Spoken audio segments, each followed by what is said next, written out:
اب میں اللہ کا نام لے کر ایک بہت ہی سینسٹیو ایشو کی طرف آ رہا ہوں، اسلام کا معاشی نظام، خلافت میں اس کی کیا شکل ہوگی۔ پہلے میں چاہتا ہوں کہ چند تضادات جو بظاہر نظر آتے ہیں پہلے ان کو ہم نوٹ کر لیں اور پھر سوچیں ہاؤ ٹو ریزالو them۔ دیکھیے، ایک طرف قرآن کہتا ہے یسألونک ماذا ينفقون قل العفو، اے نبی یہ آپ سے پوچھتے کتنا خرچ کریں اللہ کی راہ میں، کہیے جو بھی ضرورت سے زائد دے ڈالو، ڈونٹ ریٹین اینی تھنگ۔ دوسری طرف وراثت کا حکم بھی آ رہا ہے، تو وراثت ہوگی کس چیز پر جبکہ کچھ بھی نہیں ہوگا۔ زکوٰۃ کا حکم بھی آ رہا ہے، زکوٰۃ ہوگی کس شے پر کہ جبکہ کوئی شے انسان ریٹین کرے گا ہی نہیں۔ بظاہر تضاد ہے یا نہیں؟ اور میں جب یہ کہا کرتا ہوں تو لوگ چونک جاتے ہیں کہ حضور نے ساری عمر زکوٰۃ نہیں دی، حالانکہ زکوٰۃ تو رکن ہے اسلام کا۔ بھائی زکوٰۃ فرض ہوگی اگر کچھ پیسہ آپ کے پاس ہے، جمع کیا ہے اور وہ نصاب کی حد سے اوپر ہے، تب آپ پر زکوٰۃ لازم آئے گی نا، ورنہ زکوٰۃ فرض ہی نہیں۔ سورج نصف النہار پر اگر کھڑا ہو جائے، وہ ڈھل کے نہ نیچے کو نہ اترے مغرب کی طرف، تو ظہر کی نماز کا وقت آئے گا ہی نہیں، ظہر فرض ہوگی ہی نہیں۔ وہ تو اقم الصلاۃ لدلوک الشمس الی غسق اللیل وقرآن الفجر۔ تو اس اعتبار سے ایک بظاہر تضاد ہے۔ یسألونک ماذا ينفقون قل العفو، اور دوسری طرف یہ کہ وراثت لازماً تقسیم کرو، مما قل منہ او کثر، زیادہ ہو یا کم ہو، فریضۃ من اللہ، یہ فرض ہے اللہ کی طرف سے۔ اسی کی ایک صورت پیدا ہو گئی تھی حضرت ابو ذر غفاری رضی اللہ تعالی عنہ کے ایک مغالطے سے یا ایک غلو کی کیفیت جو ان میں پیدا ہو گئی۔ سورہ توبہ میں جب آیت نازل آئی کہ جو لوگ اپنے پاس سونا اور چاندی رکھتے ہیں، ان کو کنز بناتے ہیں، اللہ کی راہ میں خرچ نہیں کرتے، وہ سونا اور چاندی قیامت کے دن جہنم کی آگ پر تپا کر اور اس سے ان کو داغا جائے گا، ان کی پیشانیاں بھی، ان کے چہرے بھی، اور ان کی پیٹھیں بھی، اور ان کی پسلیاں بھی۔ وہ اس نتیجے پر پہنچے کہ سونا اور چاندی اپنے پاس ریٹین کرنا مطلقاً حرام ہے، جبکہ جو بھی اجماع تھا جس بات پر وہ یہ ہے کہ آپ اس میں سے زکوٰۃ دے دیں تو باقی مال آپ کا ہے، باقی مزید آپ خرچ کرنا چاہیں یہ آپ کی مرضی ہے۔ If you want to retain, you can retain it۔ لیکن حضرت ابو ذر غفاری رضی اللہ تعالیٰ عنہ نے اس شد و مت کے ساتھ اس کا پروپیگنڈا شروع کیا، اور وہ شخص نہایت مخلص، نہایت زاہد، یہ وہ صحابی ہیں جن کے بارے میں حضور نے فرمایا ہے من کان یسرہ ان ینظر الی زہد عیسیٰ فلینظر الی صاحب ابی ذر، کہ اگر کسی کی خواہش ہو کہ وہ اپنی آنکھوں سے حضرت عیسیٰ کا زہد دیکھے، کتنے زاہد تھے وہ، تو وہ میرے اس دوست، میرے اس بھائی ابو ذر کو دیکھ لے۔ زہد کا عالم یہ، لیکن وہ یہ کہ آدمی جتنا زاہد ہوتا ہے، جتنا مخلص ہوتا ہے، پھر اپنی رائے پر اتنا ہی مصر بھی ہو جاتا ہے۔ اس سے بڑا فتنہ اٹھ رہا تھا۔ پھر حضرت عثمان نے انہیں حکم دیا کہ آپ مدینہ چھوڑ کر باہر جا کر کہیں ٹک جائیں۔ اسی ایگزائل میں ان کا انتقال ہوا۔ کہیں سیرا میں ایک جھونپڑی سی ڈال کر وہ رہتے تھے، ان کی اہلیہ تھی، اور جب آخری وقت آیا ہے تو رونے لگے۔ اہلیہ نے پوچھا کیوں رو رہے؟ کہا میں نے اپنے دوست سے سنا تھا، حضور کو وہ کہتے تھے میرا دوست خلیلی، میرے دوست نے یہ کہا تھا کہ لوگوں تم اپنے گرد سانپ بچھو جمع کر لو گے، یعنی دنیاوی ساز و سامان، سانپ بچھو، دیکھو میرے نزدیک بھی، میرے گرد بھی سانپ بچھو آ۔ ان کا کون سا سانپ اور کون سا بچھو یہاں آ گیا؟ دیکھو یہ دوا پڑا ہے کہ نہیں، چمٹا ہے کہ نہیں، یہ سانپ اور بچھو۔ اب کسی کی شدت احساس کا عالم یہ، لیکن اس کو لے اڑے ہمارے ہاں ایک دور میں کمیونسٹ، کیونکہ یہ بات ذرا ان کے نظریے کے اندر فٹ بیٹھتی تھی، اور ان کو پھر بہت اچھالا گیا، حالانکہ اس کی ریزولوشن کچھ اور ہے۔ اور وہ ریزولوشن کس طور سے ہوتی ہے اس کی؟ دیکھیے، اسلام کے دو لیولز ہیں، ایک لیگل لیول ہے، فقہی سطح ہے، ایک ایمان اور احسان اور روحانیت کی سطح ہے. اکثر و بیشتر معاملات میں ان دونوں کے احکام ایک دوسرے سے متضاد ہوتے ہیں. مثال کے طور پر کسی شخص نے آپ کو تھپڑ مار دیا. اب آپ کے سامنے دو راستے ہیں. دو راستے اس صورت میں کہ آپ اس کو جوابی تھپڑ رسید کرنے کی طاقت رکھتے ہوں، ورنہ تو تیرے درویش بڑھ جانے درویش، آپ میں طاقت ہی نہیں ہے تو کیا کریں گے. لیکن اگر طاقت ہے تو دو راستے ہیں، چاہے تو معاف کر دیں اور چاہے تو بدلہ لیں. اپنے روحانی طرفوں کے لیے معاف کر دینا بہتر ہے. آپ معاف کریں گے تو جو روحانی خوشی ہوگی آپ کو اور ترفع ہوگا اور اونچائی اور بلندی آپ حاصل کریں گے، یہ سب کے نزدیک بالکل واضح سی بات ہے. اور دوسری طرف معاشرے کی بہتری کا تقاضا ہے کہ بدلہ لو، سزا دو اسے، ورنہ اس کی ہمت بنے گی. آج اس نے تمہیں تھپڑ مارا، کل کسی اور کو مارے گا. نپتی ایول دی بٹ. اب قرآن میں آپ کو یہ دونوں چیزیں مل جائیں گی. ایک طرف عفو والعافین عن الناس، وَإِن تَعْفُوا وَتَصْفَحُوا وَتَغْفِرُوا، تین لفظ. اگر تم معاف کر دیا کرو اور چشم پوشی سے کام لو اور ڈھانک دیا کرو گناہوں کو یا خطاؤں کو یا زیادتیوں کو، فَإِنَّ اللَّهَ غَفُورٌ رَحِيمٌ، تو اللہ بھی تو غفور اور رحیم ہے کہ نہیں؟ تم اپنے گناہوں کی مغفرت اس سے چاہتے ہو تو تم بھی تو لوگوں کو معاف کیا کرو. ایک طرف یہ ہے فَإِن تَعْفُوا فَهُوَ خَيْرٌ لَكُمْ، اگر تم معاف کر دو یہ تمہارے لیے بہتر ہے. لیکن وَلَكُمْ فِي الْقِصَاصِ حَيَاةٌ يَا أُولِي الْأَلْبَابِ، اے ہوش مندو، قصاص میں زندگی ہے. آپ کا تمدن کا نظام، آپ کی معاشرت کا نظام یہ تو درم برم ہو جائے گا اگر قصاص نہ ہو، اگر سزا نہ ہو. جرائم پھیلتے چلے جائیں گے. تو ایک ہے روحانی ترقی، اس کے لیے عفو، وَإِن تَعْفُوا فَهُوَ خَيْرٌ لَكُمْ. ایک ہے معاشرے کی ضرورت، اس کی مصلحت، وَلَكُمْ فِي الْقِصَاصِ حَيَاةٌ يَا أُولِي الْأَلْبَابِ. یہ ہے اصل میں کہ جس سے ریزالو ہوتا ہے کہ ایک قانونی سطح ہے. قانونی سطح پر یہ ہے آپ نے کچھ ریٹین کیا ہے اپنے پاس، وہ ایک خاص حد تک آ گیا، زکوٰۃ دے دیجئے، باقی آپ کا ہے، یو کین ریٹین اٹ. مزید آپ خرچ کرنا چاہیں اپنی مرضی سے خرچ کریں، لازم نہیں. یہ قانونی سطح ہے. یہ جو کچھ رہے گا تمہارے پاس، اس پر وراثت کے احکام کا بھی اطلاق ہو جائے گا. روحانی سطح کیا ہے؟ ڈونٹ ریٹین اینی تھنگ. سب کچھ اللہ کے ہاں جمع کراؤ. یہاں کیوں جمع کرتے ہو؟ کس قدر پیارا جملہ ہے حضرت عیسیٰ کا سرمن آف دی ماؤنٹ میں، پہاڑی کا واز. دیکھو اپنا مال زمین پہ جمع نہ کرو جہاں کیڑا بھی خراب کرتا ہے، چوری بھی ہوتی ہے، ڈاکہ بھی پڑتا ہے. اپنا مال آسمان پر جمع کرو جہاں نہ کیڑا خراب کرے، نہ چوری ہو سکے، نہ ڈاکے کا اندیشہ ہو. اور میں تم سے سچ کہتا ہوں، جہاں تمہارا مال ہوگا وہی تمہارا دل بھی ہوگا. یہاں جمع کرو گے دل اٹکا رہے گا. یہاں زبردستی ہی فرشتے کھینچیں گے آپ کی جان، آپ جانے کو تیار نہیں ہوں گے یہاں سے. دل تو یہاں لگا ہوا ہے، مال یہاں ہے. اور اگر مال وہاں جمع کیا ہے تو آپ موت کے فرشتے کو خوش آمدید کہیں گے. یہ تمہید ہے اس بات کی کہ اسلام کے معاشی نظام دو ہے. جب تک اس بنیادی نقطے کو آپ نہیں سمجھ لیں گے اسلام کا معاشی نظام قطعاً سمجھ میں نہیں آئے. ایمان کی سطح پر احسان یہ ایمان سے بلند منزل ہے احسان. آپ نے پڑھا ہوگا حضرت جبرائیل جب آئے تھے حدیث جبریل میں، اخبرنی عن الاسلام، اخبرنی عن الایمان، اخبرنی عن الاحسان. بلند ترین منزل ہے.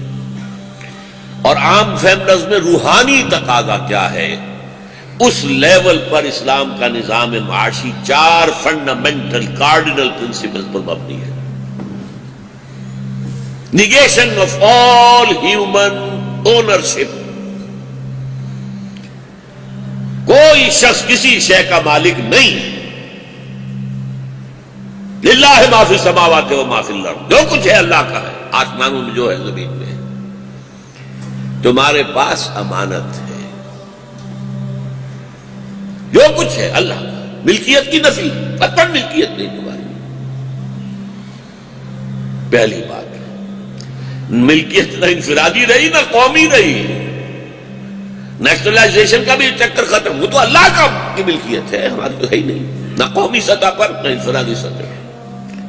نمبر دو، جو کچھ تم کماتے ہو، محنت کرتے ہو، چاہے وہ کھیت میں ہے، کارخانے میں ہے، دکان پر ہے، کلینک میں بیٹھ کر رہے ہیں، کوئی اپنی لا چیمبر میں بیٹھے ہوئے کر رہے ہیں، جو کچھ کر رہے ہو، واٹ ایور یو گیٹ،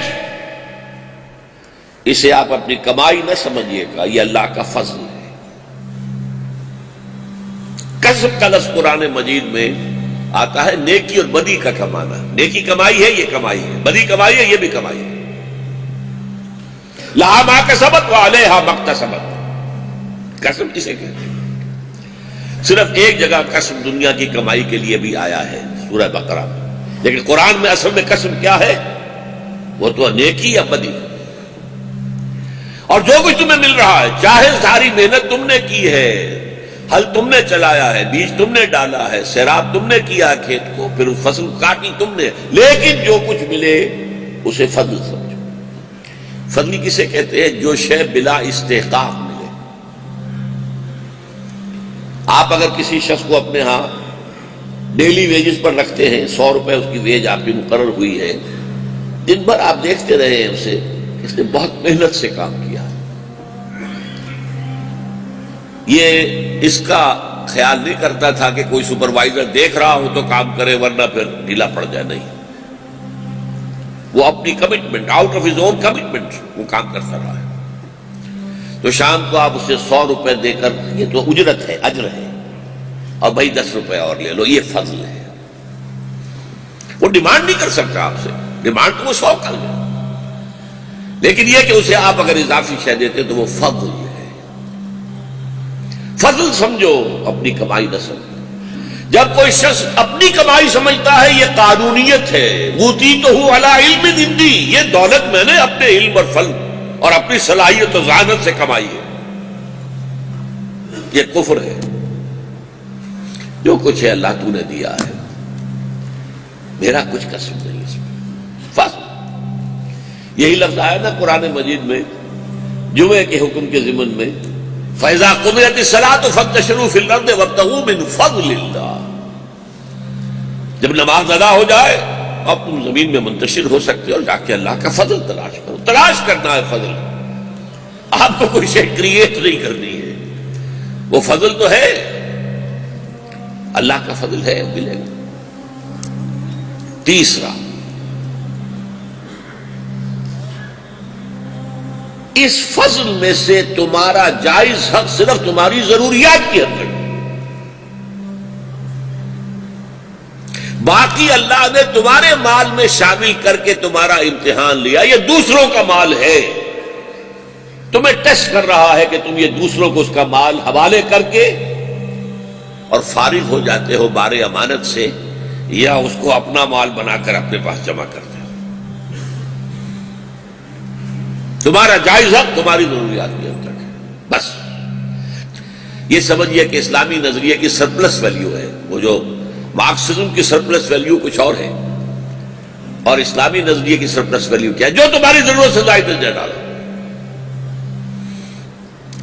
یہ در حقیقت یہ دے ڈالنا یا غرباء کو، فقراء کو، مساکین کو، یتامہ کو، یعنی خیرات و صدقات میں دے دیا جائے، اور یا اللہ کی راہ میں انفاق ہے، جد و جہد ہے اللہ کے دین کی اشاعت کے لیے، اللہ کے دین کی اقامت کے لیے، اگر قتال کا مرحلہ ہے تو اسلحہ کی خرید کے لیے اعدوا لہن ما استطعتم من رباط الخیل۔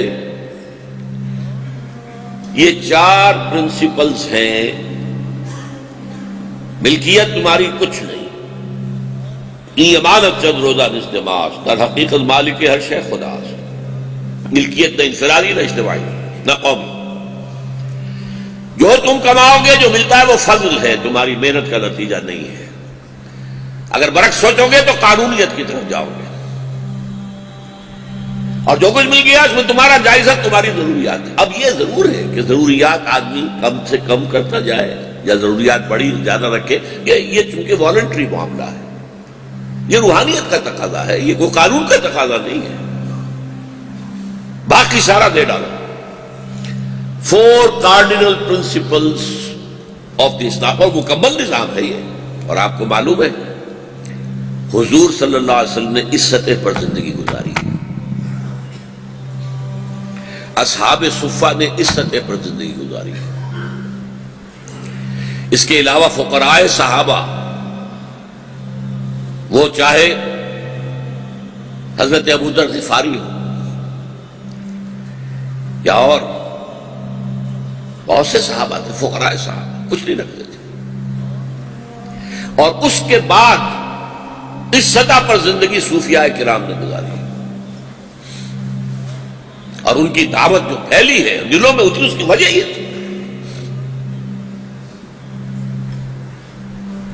یہ ہے پہلا نظام اسلام کا، اور اس کے بارے میں ایک بات نوٹ کر لیجئے، اسلامی معاشرے میں جب تک یہ لوگ اس قسم کے لوگ ہوں گے، مائنیوٹ مائنورٹی، بہت کم لوگ ہوں گے، یہ عام لوگوں کے لیے نہیں ہے، جو روحانی سطح سے وہاں تک پہنچ گئے ہوں، جو احسان کے لیول تک پہنچ گئے ہوں، جن کا ایمان اس گہرائی تک پہنچ گیا، ان کے لیے تو یہ معاملہ، لیکن یہ معاملہ پیس میکر بن جاتا ہے سوسائٹی کے اندر، مورلز کا، ویلیوز کا۔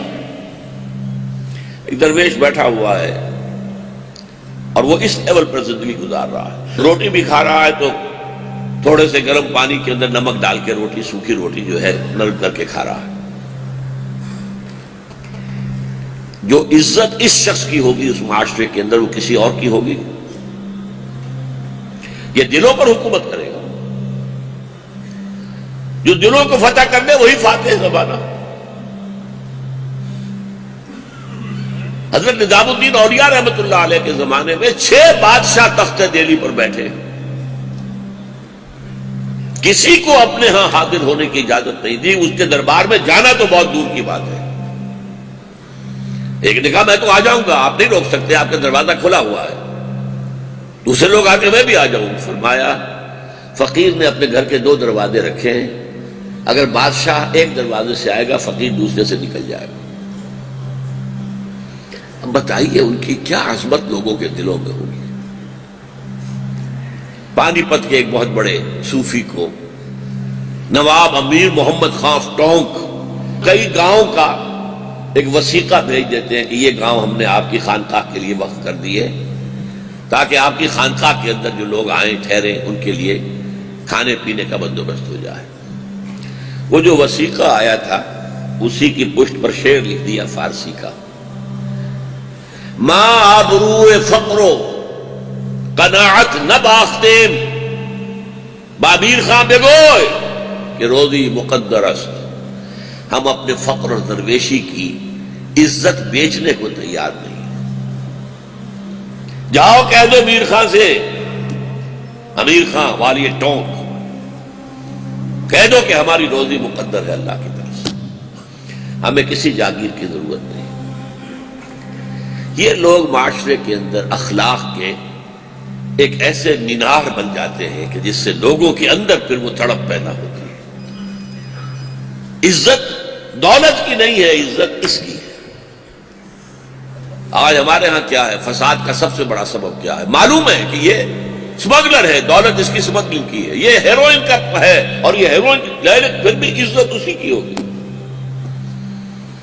اس کا مکان دیکھ کر، کوٹھی دیکھ کر، محل دیکھ کر ایک دفعہ جو ہے دل تھوڑا سا تو مرعوب ہو ہی جائے گا۔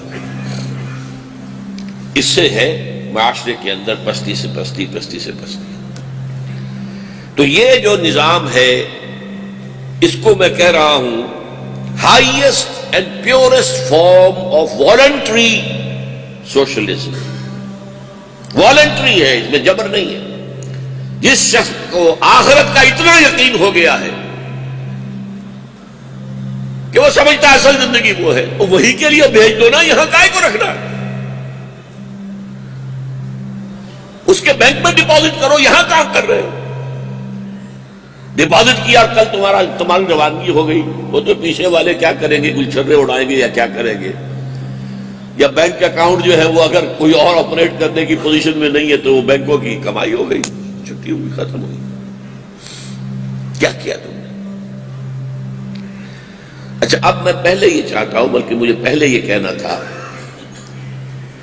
کہ معاشی نظام کے ضمن میں ہمیں سب سے پہلے جو دو معاشی نظام جن سے ہم واقف ہیں ان کا ایک کمپیریزن کر لینا چاہیے۔ اگرچہ اب کمیونزم مر گیا، لیکن میرے نزدیک وہ مرا نہیں ہے، دوبارہ ابھرے گا اور بڑی شدت سے ابھرے گا۔ وہ ایک رد عمل تھا سرمایہ داری کے خلاف، اب سرمایہ داری جو ہے ننگا ناچ رہی ہے اور گلوبل ہو رہی ہے، گلوبلائزیشن۔ تو یہ ہو نہیں سکتا کہ ری ایکشن پیدا نہ ہو۔ جو کچھ ہوا ہے سیاٹل میں، اور جو کچھ ہوا ہے ڈیووس میں، اور جو کچھ ہوا ہے واشنگٹن میں، اور جو کچھ ہوا ہے لیٹن امریکہ کے ایک مقام پر، یہ سارا ری ایکشن جو ہو رہا ہے، یہ ننگی سرمایہ داری، یہ گلوبل سرمایہ داری، یہ ملٹی نیشنلز، ان کی حکومت، اس کا رد عمل تو ہوگا۔ لیکن بہرحال اس وقت جو ہے دو اکانومیز تھی جن کے درمیان نصف صدی تک کولڈ وار جاری رہی، اور جب U S S R dissolve ہو گیا تو امریکی مفکرین نے جو ہے بغلیں بجائیں، ثابت ہو گیا ہمارا نظام ٹھیک ہے، دیکھ لو وہ لاش پڑی ہوئی ہے، وہ کمیونزم کی لاش بے گور و کفن پڑی ہوئی ہے، اور وہ روس سربسجود ہے ہمارے سامنے، پیسہ مانگ رہا ہے، بھیک مانگ رہا ہے۔ فوکویاما نے کتاب لکھی اینڈ آف ہسٹری، تاریخ انسانی اپنی ارتقاء کی آخری منزل تک پہنچ گئی، اب کوئی بہتر نظام نہیں ہے، کوئی نہیں آئے گا، کوئی چیلنج نہیں کر سکے گا اس نظام کو۔ اگرچہ ہنٹنگٹن نے کہا کہ نہیں، ابھی کلیش آف سیویلائزیشنز ہوگا۔ ٹھیک ہے، معاشی نظام کے اعتبار سے تم جو کہہ رہے ہو وہ ٹھیک ہے، حالانکہ ٹھیک نہیں ہے، وہ میں اسے اختلاف کر رہا ہوں، ٹھیک نہیں ہے، اس کا ری ایکشن آئے گا۔ بہرحال ان دونوں نظاموں کا ذرا تقابلی مطالعہ کیجیے، اور یہ بات کہ وہ نظام فیل کیوں ہوا، یہ کیوں یہ ہے جیت گیا، اس کی وجوہات کیا؟ دیکھیے، کمیونزم میں ذرائع پیداوار انفرادی ملکیت میں نہیں بلکہ قومی ملکیت میں، کیپٹلزم میں نہ صرف آرٹیکلز آف یوز آپ کی انفرادی ملکیت میں ہو سکتے ہیں، لیکن جو مینز آف پروڈکشن ہے، کارخانہ ہے، دکان ہے، فیکٹری ہے، کھیت ہے، یہ بھی آپ کی انفرادی ملکیت ہو سکتی ہے۔ اب اس سے فرق کیا پڑتا ہے؟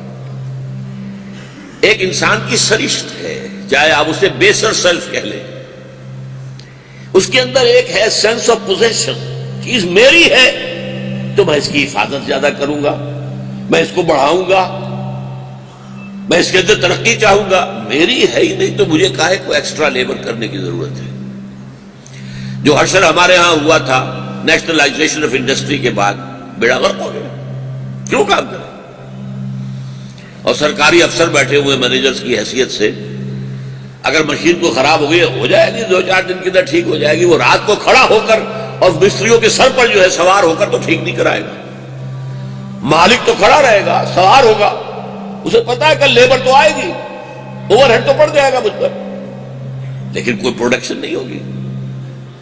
اس کو کہتے ہیں پرائیویٹ اونرشپ، جس کے نتیجے میں انسینٹیو پیدا ہوتا ہے۔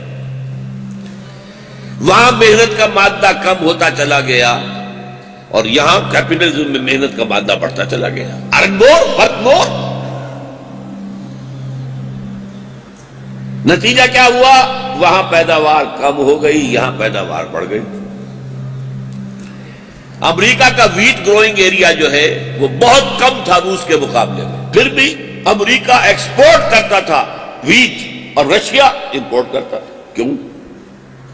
کیوں زیادہ محنت کریں؟ انہیں تو ویج مل رہی ہے نا، اور وہاں جو کھیت کا مالک ہے، فارم ہے، اس کا ویسٹڈ انٹرسٹ ہے، اس کے اندر وہ اس کی جو ایک نفسیاتی جو ایک طلب ہے حیوانی لیول کی، میری شے، میری دولت، اس کو پورا کا پورا جو ہے اسے غذا مل رہی ہے۔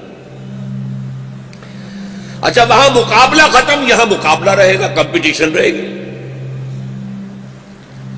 جب مقابلہ نہیں ہے تو چیزوں کا لیول، چیزوں کی کوالٹی نہیں بڑھے گی، پروڈکشن بھی کم اور کوالٹی بھی نہیں امپروو نہیں ہوگی۔ جہاں مقابلہ ہے پروڈکشن زیادہ ہوگی اور اس کے ساتھ ہی کوالٹی، میں بہتر سے بہتر بناؤں تاکہ میرا مال بکے۔ یہ ظاہر بات ہے کہ وہ جو انسینٹیو ہے ورک کا، اس کا یہ منطقی نتیجہ لازم نکلے گا۔ پھر وہاں تو ہے بیوروکریسی، بس فلاں جگہ پر تمہیں لگا دیا گیا ہے، اس میں ملازمت ہے، سروس کرو، اچھا کام کر رہے ہو تب بھی، نہیں کر رہے ہو تب بھی تمہاری سیلری مل جائے گی۔ ادھر کیا ہائر اینڈ فائر، جس کو چاہے رکھے، اگر مناسب کام نہیں کر رہا تو کوئی نوٹس بھی نہیں دینا، شام کو کہہ دیں گے جناب آپ کل سے تکلیف نہ کیجیے گا، یہ چیک لے جائیے اپنا، ہائر اینڈ فائر۔ اسی طریقے سے جسے آپ کہتے ہیں market forces, demand and supply, no controls, وہاں کنٹرول ہے، یہاں کوئی کنٹرول نہیں۔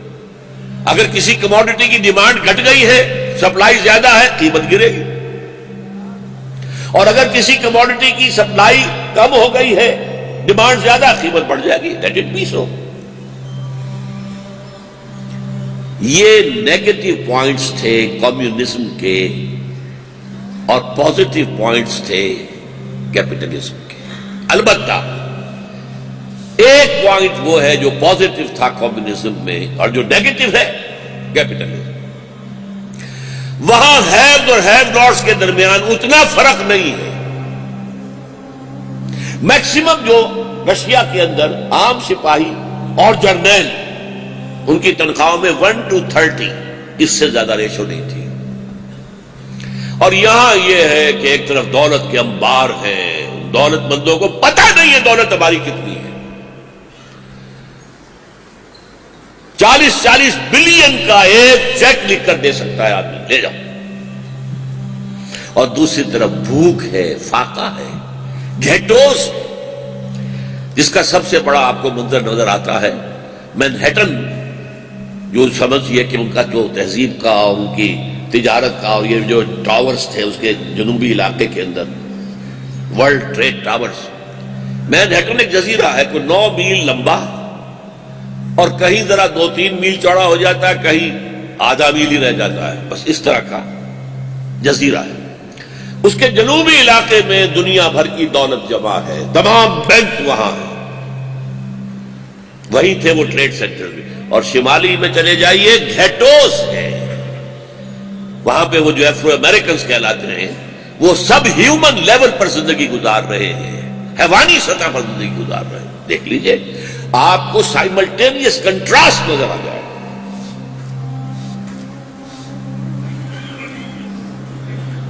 سرمایہ دارانہ نظام بھی ایک کام بہرحال کرتا ہے، کچھ عرصے کے بعد اس نے اس کا تجربہ حاصل کر لیا۔ جب آپ کی فری اکانومی ہوگی اور کمپٹیشن ہوگا، فری کمپٹیشن، تو کچھ آگے نکل جائیں گے، کچھ پیچھے رہ جائیں گے، ظاہر بات ہے۔ آپ اگر لوگوں میں دوڑ کر آتے ہیں اور وہ بندھے ہوئے آپس میں نہیں ہے تو کوئی آگے نکلے گا، کوئی پیچھے رہ جائے گا۔ اگر آپ چاہیں کہ دوڑیں بھی اور کوئی آگے پیچھے کا فرق نہ ہو تو پھر رستے سے باندھ دیں انہیں، پھر لیکن فری اکانومی میں تو ہوگا۔ اس کا نتیجہ کیا نکلتا ہے کہ کچھ اتنے ہیو ناٹس رہ جاتے ہیں پیچھے جو اب ان کے لیے پوٹینشیل خطرہ ہے۔ یہ خلیج جو ہے ہیوز اور ہیو ناٹس کے درمیان، یہ بھوکے بھیڑیے کہیں ہمارا پیٹ نہ پھاڑے، ہم پر حملہ آور نہ ہو جائے، یہ کھڑے نہ ہو جائیں، بغاوت نہ کر دیں، لہذا کچھ نہ کچھ سبسسٹنس لیول ان کو دو۔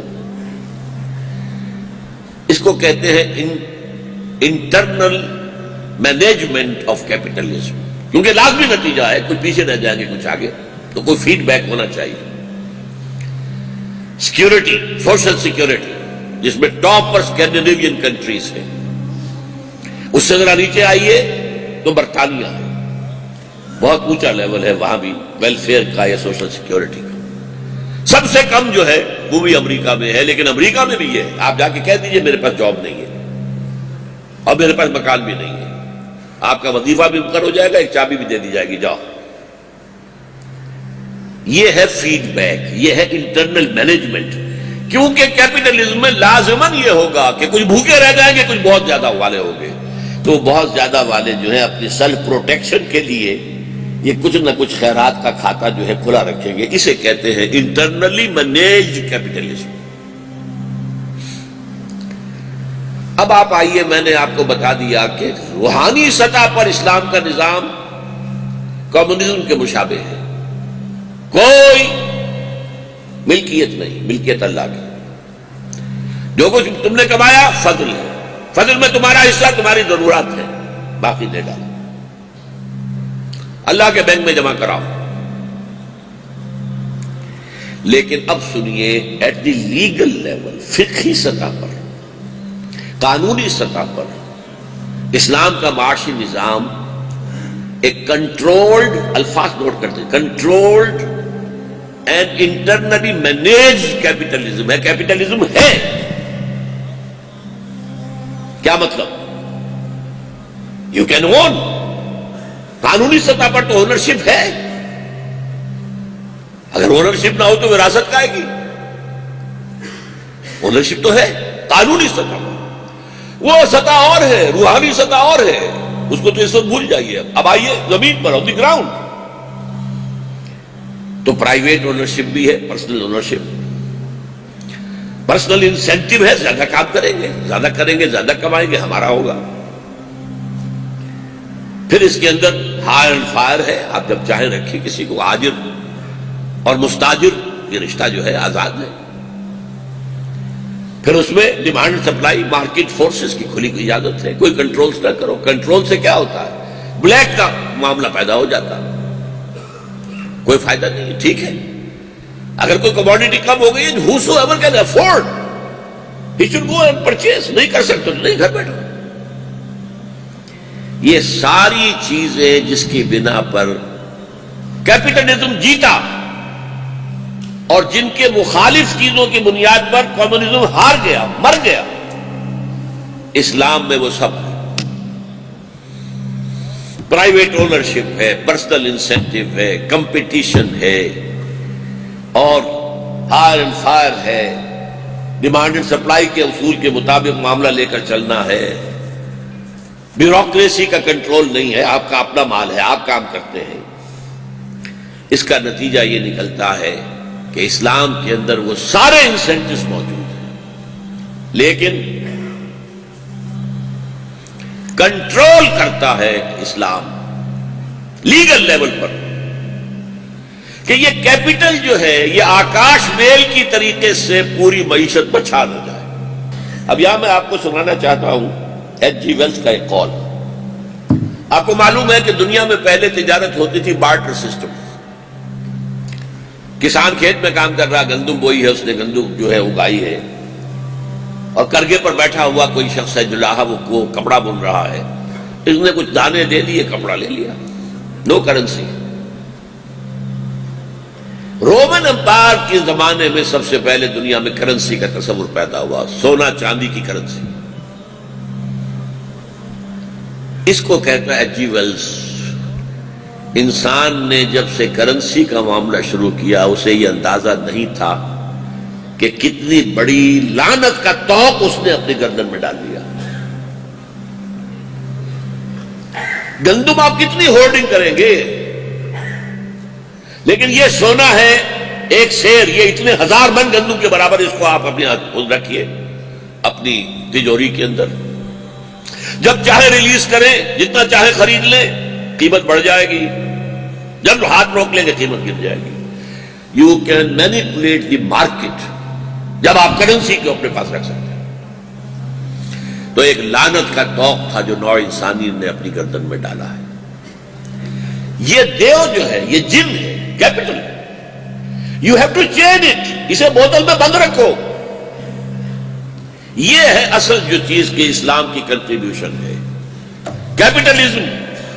اس میں سرمایہ کاری تو ہو، سرمایہ داری نہ ہو، نو کنسنٹریشن آف ویلتھ، ہیوز اور ہیو ناٹس کے درمیان بہت فاصلہ نہ ہو۔ اس کا جو ماسٹر سٹروک ہے ربا حرام. کاروبار کرو جائز طریقے سے کرو، ربا کے بغیر کرو. ربا کیا ہے؟ صرف پیسہ پیسے کو کھینچے وداؤٹ اینی لیبر. آپ کو معلوم ہے کاروبار کوئی بھی ہوتا ہے اس میں کیپٹل چاہیے، لیبر چاہیے، اور پھر چانس بھی ہوتا ہے. کسی وقت حالات ایسے ہوتے ہیں کہ وہی اماؤنٹ آف لیبر اور وہی اماؤنٹ آف کیپٹل آپ کو زیادہ پروڈکٹس دے دیتی ہے، کبھی کم ہوتا. 3 فیکٹرز رہیں گے ہمیشہ. لیکن اگر باقی دونوں فیکٹرز کو آپ ختم کر دیں اور صرف پیسہ پیسہ کماتا رہے، یہ ورسٹ لعنت ہے دنیا کی، اور یہ شریعت کے نزدیک حرام ترین ہے. گھڑی چل رہی ہے، گھڑی کے ٹک ٹک کے ساتھ اس کا پیسہ تو بڑھ رہا ہے، ہر ٹک ٹک کے ساتھ. جو پیسہ لے کر گیا ہے اس کو پتہ نہیں نفع ہو رہا ہے کہ نقصان ہو رہا ہے. اس کو کوئی غرض نہیں. مجھے تمہارے نقصان سے کوئی غرض نہیں، مجھے تو نفع چاہیے، اور نفع بھی ایک خاص جو اس کی شرح ہے اس پر چاہیے. یہ ہے جس کو ماسٹر سٹروک کہہ رہا ہوں میں، یہ اللہ ہی دے سکتا تھا. حرام، اور حرام بھی کتنا. دیکھیے عقیدے میں جس قدر بڑی شے ناقابل معافی شرک ہے، عمل میں اتنی ہی بڑی شے سود ہے. زنا اتنی بڑی شے نہیں ہے، چوری اتنی بڑی شے نہیں ہے. سود جس پر اللہ اور اس کے رسول کی طرف سے اعلان جنگ ہے، کسی اور گناہ پر، کسی اور جرم پر یہ آیا ہے؟ یہ تو قرآن میں فَاذَنُوا بِحَرْبٍ مِّنَ اللَّهِ وَرَسُولِهِ. کان کھول کر سن لو، الٹیمیٹم ہے تمہارے خلاف اللہ اور اس کے رسول کا. اور حدیث میں آیا ہے الربا 70 حوبا یا جزءا، سود کے گناہ کے 70 حصے ہیں یا جز ہیں، جن میں کچھ بڑے ہیں کچھ چھوٹے ہیں. ان 70 میں سب سے چھوٹا ایسروہا، 70 میں سب سے چھوٹا اس کے مساوی ہے ان ينكح الرجل امه، کہ کوئی شخص اپنی ماں کے ساتھ بدکاری کرے. اب ریشو پروپورشن آپ بنا لیجیے، آپ کے نزدیک زنا کتنی بہت بڑی بری شے ہے. پھر زنا نہیں، ماں کے ساتھ زنا، اور پھر یہ سب سے چھوٹا حصہ ہے 70 میں سے. This is the master stroke of Islamic economics. ربا حرام. محنت کرو، پیسہ بھی ہو تمہارا، جدوجہد کرو، اکیلے کرو، مل کر کرو، شراکت کر لو. نفع نقصان تمہاری ذمہ داری ہے، بانٹو آپس میں، نفع بھی بانٹو، نقصان بھی بانٹ لو، بیئر کرو. اس میں آپ مل کر کام کریں، شراکت کریں، اکیلے کریں. It's up to you. اصول کیا ہے؟ مجرد پیسہ پیسے کو کھینچ رہا ہو، پیسہ پیسے کو کھینچتا ہے، یہ جو آپ کا محاورہ ہے. جس نے سود پر رقم دینی ہے وہ کوئی محنت اب نہیں کر رہا، اس میں کسی چانس کو وہ لینے کو تیار نہیں ہے. مجھے تو فکس ریٹ پر نفع دیتے رہو. اسی طریقے سے جوا، محض چانس پر جیتنا، کوئی محنت نہیں اس میں، چانس. داؤ لگایا، پاؤ 12 ہو گئے، اور داؤ لگایا سب گیا، چانس. اس کو خمر اور میسر کو ساتھ لائیں. جس طرح شراب انسان کو شل کر دیتی ہے، پھر اس کے اندر محنت کا جذبہ نہیں رہتا. جوا شل کر دیتا ہے، محنت کیسے کرے؟ داؤ لگاؤ. چاہے اس میں مفلس ہو، قلاش ہو کر کپڑے تک بھی اپنے اتروا کے آدمی چلا جائے. ان دونوں چیزوں کو حرام